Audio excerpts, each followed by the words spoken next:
эфире специальный выпуск новостей, в студии Ксения Лосева. Здравствуйте. Глава Коми Владимир Уйба записал видеообращение к жителям республики. Полную его версию смотрите прямо сейчас. Бурет Дунайортис.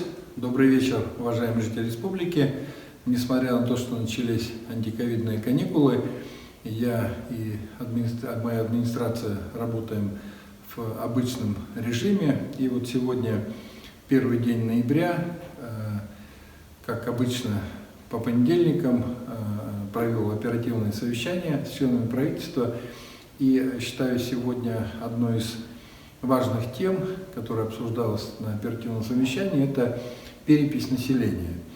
В республике прошла перепись чуть более половины населения.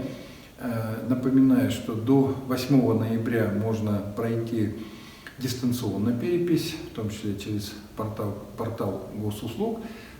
Можно дождаться переписчика на дому.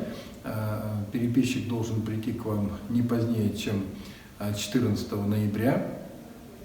И также можно непосредственно прийти на пункт переписи.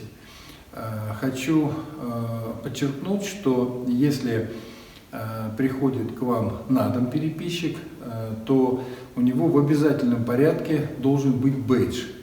Бейдж, на котором указана его фамилия, имя, отчество и обязательно печать Росстат России. Еще вы имеете и должны, такое имеете право и должны потребовать у переписчика паспорт. То есть удостоверение его, этот бэдж, действителен при предъявлении им паспорта.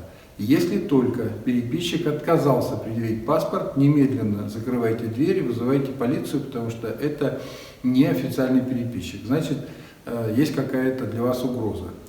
Второе. Если переписчик потребовал от вас какие-то документы, это то же самое для вас сигнал, что это мошенник. Официальный переписчик не будет требовать от вас никаких документов, подчеркиваю, никаких. Ни паспорта, ни прав водительских, ни банковской карты тем более, только со слов.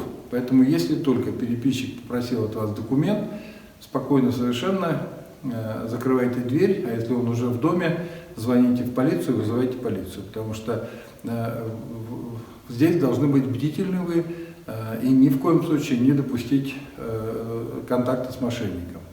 Но это я говорю просто еще для того, чтобы у вас вот это была настороженность, хотя все переписчики имеют еще и форму, то есть у них синие курточки, обязательно шарфики, где указано, что это перепись 2020, рюкзаки под цвет курточки, в общем, форменная одежда. Но вот кроме форменной одежды обязательно бейдж. И повторяю, что вот до 8 числа, до 8 ноября можно это пройти дистанционно. После этого только вот два способа: либо дождаться переписчика на дому, либо прийти на переписной пункт. Ну и в соцсетях мои подписчики спрашивают, данные защищены или нет. Вот точно вам могу сказать, что данные защищены.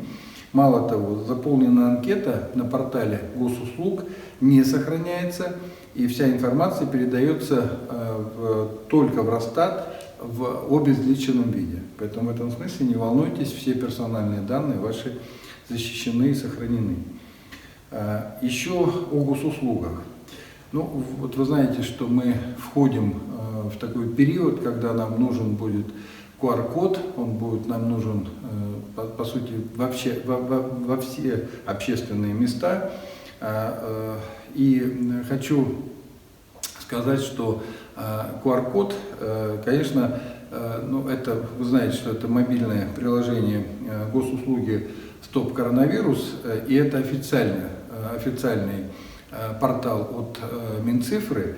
При сканировании сертификата приложение запрашивает информацию из реестра Минздрава Российской Федерации, и результат, если это иммунологическое исследование, ну, ПЦР-тест, то это Роспотребнадзор. И вот эти реестры – это единственные достоверные источники информации о вакцинированных, переболевших, ну, а также о прошедших ПЦР-тестировании. Вот что хочу еще как бы свой опыт рассказать, что, конечно, когда у вас приложение госуслуги «Стоп коронавирус» закачаны, и они как приложение у вас на смартфоне, то это, конечно, намного удобнее. Ну, потому что, представьте себе, вы стоите в очереди, если у вас даже портал госуслуг, на портале госуслуг есть ваши данные, то вам надо сначала открыть портал госуслуг, зайти туда, да, вспомнить свой логин, пароль, и только потом открывшиеся данные, если еще сигнала нет, то, соответственно, это потеря времени. Если у вас закачано приложение на смартфон, то вы практически мгновенно, приложив смартфон к считывателю, по сути, получаете ответ и спокойно, беспрепятственно проходите. Теперь по эпидситуации. Но мы растем, к сожалению, уважаемые жители, растем, что называется, не по дням, а по часам. На сегодня выявлено 378 случаев заболевания коронавирусом, вчера это было 369. И вот снова привожу статистику, что из 378 случаев заболевших всего 3 человека вакцинированных. То есть вот еще один повод задуматься, да, то есть меньше процента людей из числа заболевших вакцинированных. То есть это говорит о том, что 99%, более, да, 99 там и промилле, это люди, которые не вакцинированы. Поэтому еще один повод задуматься. Ну и по умерших у нас за сутки 9 человек, из них было 2 вакцинированных, но, к сожалению, это люди глубоко преклонного возраста, более 80 лет, мужчине и женщине 79 лет, и мужчина и женщина имели большое количество хронических тяжелых заболеваний, неоднократно перенесенные инсульты, инфаркты, но и, к сожалению, вот, по сути, смерть у них тоже наступила от вот таких хронических заболеваний на фоне коронавируса. Поэтому еще раз подчеркиваю необходимость вакцинироваться. Вот вы видите, каждый день я вам привожу по цифрам, и среди заболевших это минимальное количество вакцинированных, но и среди умерших, к сожалению, вакцинированные есть, но они связаны все-таки, как правило, с тяжелыми заболеваниями и достаточно преклонным возрастом. Общая цифра, вот траурная наша по республике, это 1965 человек, которые погибли с начала эпидемии от коронавируса. По коечному фонду мы, к сожалению, вынуждены открывать все больше и больше наших резервов. Мы опять заняли госпиталь ветеранов, мы развернули там 140 коек, и на сегодняшний день количество коек у нас развернуто 2742, но и занято уже 2202 койки. Соответственно, мы опять уходим вот за 20% вот этого резерва, и в ближайшее время вынуждены будем опять открывать дополнительные койки.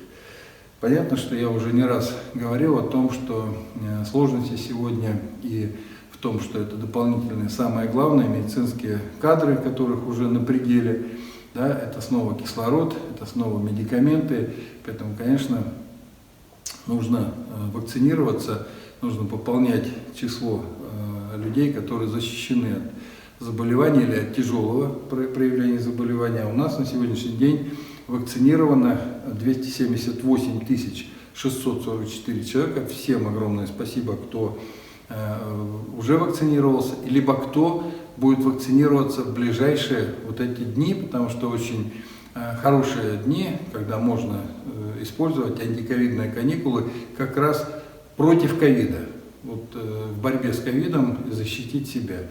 Вакцин у нас более чем достаточно, более 134 тысяч доз, поэтому всех приглашаю вакцинироваться именно в эти дни.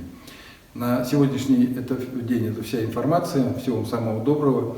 Берегите друг друга, обязательно соблюдайте масочный режим. И поменьше старайтесь в эти антиковидные каникулы общаться с большим количеством людей, постарайтесь вакцинироваться и, наоборот, уединиться с тем, чтобы сформировался иммунитет. Всего вам самого доброго, до следующей встречи. Это был специальный выпуск новостей. Всего доброго и до встречи в эфире.